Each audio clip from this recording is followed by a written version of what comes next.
আসসালামু আলাইকুম। সংবাদে আপনাদের সবাইকে স্বাগত জানাচ্ছি। আমি ফিরোজ তোহা। শুরুতেই সংবাদ শিরোনাম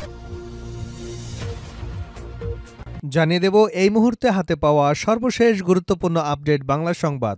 শুরুতেই থাকছে মুজিব বর্ষের খরচ ১২০০ কোটিরও বেশি, চলতি অর্থ বছরের বরাদ্দ বাতিল। মুজিব বর্ষ উদযাপনে চলতি বছরের বরাদ্দ বাতিলের সিদ্ধান্ত নিয়েছে অন্তর্বর্তী সরকার। উপদেষ্টা পরিষদের বৈঠকে মুজিব বর্ষ উদযাপনের বরাদ্দ বাতিলের সিদ্ধান্ত হয়েছে। বুধবার দুপুরে সচিবালয়ে প্রথমবারের মতো অনুষ্ঠিত উপদেষ্টা পরিষদের বৈঠকে এ সিদ্ধান্ত গৃহীত হয়। বৈঠকে সভাপতিত্ব করেন প্রধান উপদেষ্টা অধ্যাপক ড মোহাম্মদ ইউনূস। পরে মন্ত্রিপরিষদ সচিব শেখ আব্দুর রশিদ গণমাধ্যমকে এ তথ্য নিশ্চিত করেছেন।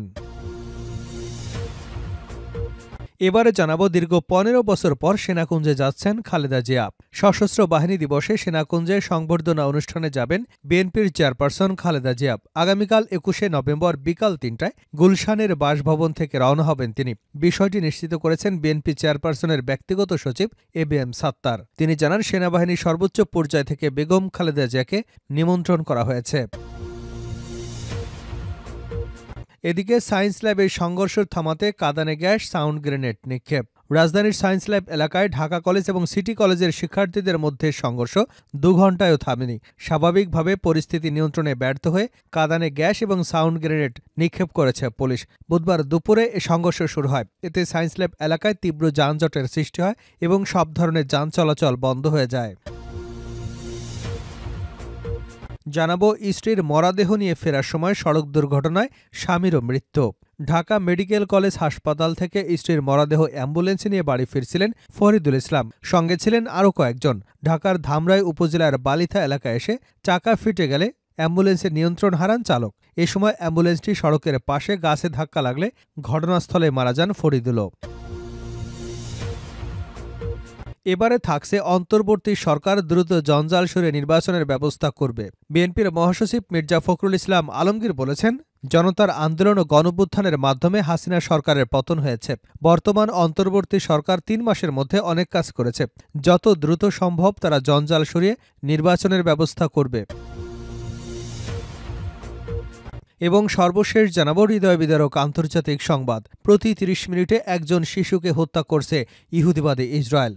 গাজা উপত্যকাকে হাজার হাজার শিশুর কবরস্থান বলে অভিহিত করেছে জাতিসংঘ। ২০২৩ সালের ৭ অক্টোবর থেকে ইসরায়েল গাজায় কমপক্ষে ১৭,৪০০ শিশুকে হত্যা করেছে বলে ফিলিস্তিনি কর্মকর্তারা জানিয়েছেন। অর্থাৎ মোট ৩০ মিনিটে একজন শিশুকে হত্যা করা হয়েছে। শুধু তাই নয়, গাজার ধ্বংসস্তূপের নিচে হাজারো শিশু নিখোঁজ রয়েছে, যাদের অধিকাংশই মৃত বলে ধারণা করা হচ্ছে। বেঁচে থাকা শিশুদের বেশিরভাগই যুদ্ধের মারাত্মক প্রভাব সহ্য করে যাচ্ছে। হাজার হাজার শিশু আহত, তাদের জীবন ইসরায়েলি হামলার ছায়ায় কাটছে। জন্ম থেকেই তাদের অস্তিত্বের প্রতিটি দিককে প্রভাবিত করেছে ইহুদি হামলা। এতক্ষণ শিরোনাম শুনছিলেন, এবার বিস্তারিত। প্রিয় দর্শক, আপনি যদি এই চ্যানেলে নতুন হয়ে থাকেন, ভিডিওটি দেখতে দেখতে চ্যানেলটি সাবস্ক্রাইব করে আমাদের সঙ্গে থাকুন। আর এই ভিডিও সম্পর্কে আপনি আপনার মূল্যবান মতামতটি কমেন্ট বক্সে জানিয়ে দিন। আর হ্যাঁ প্রিয় দর্শক, জানিয়ে দিন ভিডিওটি কোথা থেকে দেখছেন। মুজিব বর্ষের খরচ ১২০০ কোটির বেশি, চলতি অর্থবছরের বরাদ্দ বাতিল। মুজিব বর্ষ উদযাপনে চলতি বছরের বরাদ্দ বাতিলের সিদ্ধান্ত নিয়েছে অন্তর্বর্তী সরকার। উপদেষ্টা পরিষদের বৈঠকে মুজিব বর্ষ উদযাপনের বরাদ্দ বাতিলের সিদ্ধান্ত হয়েছে। বুধবার দুপুরে সচিবালয়ে প্রথমবারের মতো অনুষ্ঠিত উপদেষ্টা পরিষদের বৈঠকে এ সিদ্ধান্ত গৃহীত হয়েছে। বৈঠকে সভাপতিত্ব করেন প্রধান উপদেষ্টা অধ্যাপক ড মোহাম্মদ ইউনূস। পরে মন্ত্রিপরিষদ সচিব শেখ আব্দুর রশিদ গণমাধ্যমকে এসব তথ্য জানান। তিনি বলেন, উপদেষ্টা পরিষদের বৈঠকে মুজিব বর্ষ উদযাপনে ২০১৮ থেকে ২০২৪ সাল পর্যন্ত ১,২৬১ কোটি টাকা ব্যয় হয়েছে। চলতি ২০২৪-২৫ অর্থবছরে এ সংক্রান্ত বরাদ্দ বাতিলের সিদ্ধান্ত হয়েছে। এছাড়া বৈঠকে বিদ্যুৎ ও জ্বালানি দ্রুত সরবরাহ বৃদ্ধি বিশেষ বিধান আইন ২০১০-এর রোহিতকরণে নীতিগত চূড়ান্ত সিদ্ধান্ত নেওয়া হয়েছে। এর প্রেক্ষিতে পরবর্তীতে সরকার প্রয়োজনীয় আইনি ব্যবস্থা গ্রহণ করবে বলেও জানিয়েছেন সচিব। পাশাপাশি প্রতিবছর ১৮ই ডিসেম্বর তারিখে আন্তর্জাতিক অভিবাসী দিবস এবং জাতীয় প্রবাসী দিবস একসঙ্গে উদযাপনের প্রস্তাবকেও বৈঠকে অনুমোদন দেওয়া হয়েছে। বৈঠকে অভিজ্ঞ, দক্ষ এবং যোগ্য অতিরিক্ত অ্যাটর্নি জেনারেল, ডেপুটি অ্যাটর্নি জেনারেলদের নিয়োগের মাধ্যমে বিদ্যমান অ্যাটর্নি সার্ভিসকে শক্তিশালী করবার লক্ষ্যে the Bangladesh law officers ordinance ২০২৪-এর খসড়ায় চূড়ান্ত অনুমোদন দেওয়া হয়। 15 বছর পর সেনাকুঞ্জে যাচ্ছেন খালেদা জিয়া। সশস্ত্র বাহিনী দিবসে সেনাকুঞ্জে সংবর্ধনা অনুষ্ঠানে যাবেন বিএনপি চেয়ারপারসন বেগম খালেদা জিয়া।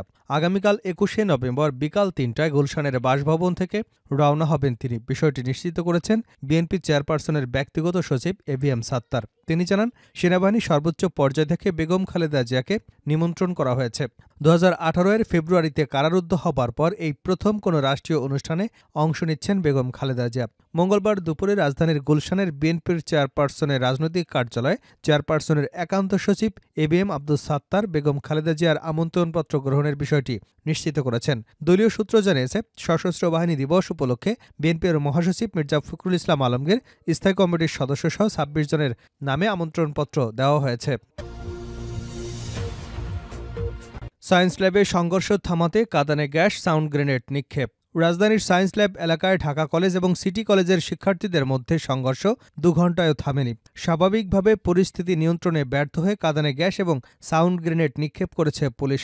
বুধবার দুপুরে এ সংঘর্ষ শুরু হয়। এতে সায়েন্স ল্যাব এলাকায় তীব্র যানজটের সৃষ্টি হয় এবং সব ধরনের যান চলাচল বন্ধ হয়ে যায়। এই প্রতিবেদন হাতে আসা পর্যন্ত সিটি কলেজ এবং ঢাকা কলেজের শিক্ষার্থীদের মধ্যে থেমে থেমে দফায় দফায় সংঘর্ষ হয়। এ সময় আইনশৃঙ্খলা বাহিনীর সদস্যরা 2 কলেজের শিক্ষার্থীদের ছত্রভঙ্গ করতে টিয়ারশেল এবং সাউন্ড গ্রেনেড নিক্ষেপ করে। পরে বিপুল সংখ্যক পুলিশ এবং সেনা সদস্যকে ঢাকা কলেজের দিকে যেতে দেখা যায়। ঢাকা কলেজের শিক্ষার্থীরা এবং আইনশৃঙ্খলা বাহিনী এখন মুখোমুখি অবস্থানে। শিক্ষার্থীদের অভিযোগ, পুলিশ এবং সেনা সদস্যরা ঢাকা কলেজের ভেতরে ঢুকে অডিটোরিয়ামে দরজা ভাঙচুর করে, পাশাপাশি শিক্ষার্থীদের এলোপাথাড়ি মারধর করে। এতে অনেক শিক্ষার্থী আহত হয়েছে। আহত শিক্ষার্থীদের ঢাকা কলেজের বাসে করে ঢাকা মেডিকেল কলেজ হাসপাতালে চিকিৎসার জন্য নেওয়া হয়েছে। নিউ মার্কেট অঞ্চলের দায়িত্বে থাকা পুলিশের সহকারী কমিশনার শাহ মোস্তফা তারিকুজ্জামান বলেন, মঙ্গলবার সায়েন্স ল্যাব এলাকায় ঢাকা কলেজের ছাত্রদের একটি বাসে ওঠাকে কেন্দ্র করে সিটি কলেজের কয়েকজন শিক্ষার্থীদের মধ্যে হাতাহাতি হয়। এর জের ধরে সকালে ঢাকা কলেজের শিক্ষার্থীরা সিটি কলেজে ভাঙচুর চালায়। এমন খবর ছড়িয়ে পড়লে বিকেলে সিটি কলেজের শিক্ষার্থীরা রাস্তায় বেরিয়ে আসেন। তারা সায়েন্স ল্যাবের দিকে এগোয়। তখন ঢাকা কলেজের শিক্ষার্থীরা বেরিয়ে এসে সায়েন্স ল্যাবের কাছাকাছি অবস্থান নেন। এক পর্যায়ে দুপক্ষ ইটপাটকেল ছুড়ে সংঘর্ষে জড়ায়। এ বিষয়ে ঢাকা কলেজের অধ্যাপক এ.কে.এম. ইলিয়াস বলেন, পরিস্থিতি এখন শান্ত আছে। বেশ কিছু শিক্ষার্থী আহত হয়েছে। আমরা পরে সংবাদ সম্মেলন করে বিস্তারিত জানাব। এর আগে দুপুরে সিটি কলেজের শিক্ষার্থীরা সিটি কলেজের ভারপ্রাপ্ত অধ্যক্ষ এবং উপাধ্যক্ষের পদত্যাগ সহ 7 দফা দাবিতে সড়ক অবরোধ করেন। এ সময় ঢাকা কলেজের বাস যেতে তারা বাধা দেন এবং সিটি কলেজের শিক্ষার্থীরা ঢাকা কলেজের শঙ্খনীল নামের একটি বাসে ভাঙচুর করে। এরপরই ঢাকা কলেজের শিক্ষার্থীরা প্রতিক্রিয়া জানিয়ে সায়েন্স ল্যাবে গেলে তাদের সঙ্গে সংঘর্ষ জড়িয়ে পড়ে। স্ত্রীর মরদেহ নিয়ে ফেরার সময় সড়ক দুর্ঘটনায় স্বামীরও মৃত্যু। ঢাকা মেডিকেল কলেজ হাসপাতাল থেকে স্ত্রীর মরদেহ অ্যাম্বুলেন্স নিয়ে বাড়ি ফিরছিলেন ফরিদুল ইসলাম। সঙ্গে ছিলেন আরও কয়েকজন। ঢাকার ধামরাই উপজেলার বালিথা এলাকায় এসে চাকা ফেটে গেলে অ্যাম্বুলেন্সে নিয়ন্ত্রণ হারান চালক। এ সময় অ্যাম্বুলেন্সটি সড়কের পাশের গাছের সঙ্গে ধাক্কা লাগলে ঘটনাস্থলে মারা যান ফরিদুল।